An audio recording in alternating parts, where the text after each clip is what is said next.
I was driving from my home in Sevierville down Highway 66 to the Interstate 40, and upon entering the interstate, I accelerated with everyone else into the flow of traffic.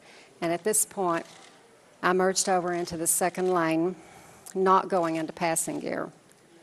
At this time, I lost all control of the acceleration of the vehicle. The car goes into passing gear and the cruise light comes on.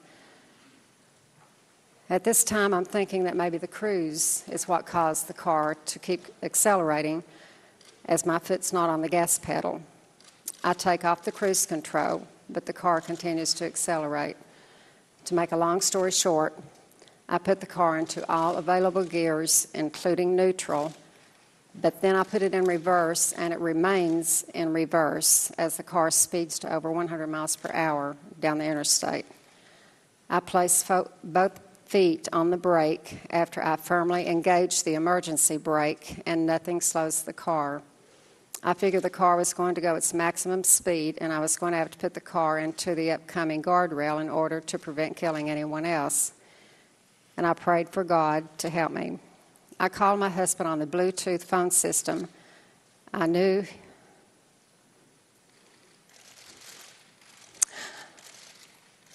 I'm sorry.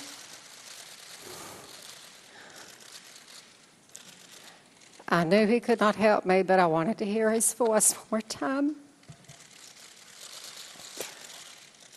After 6 miles, God intervened.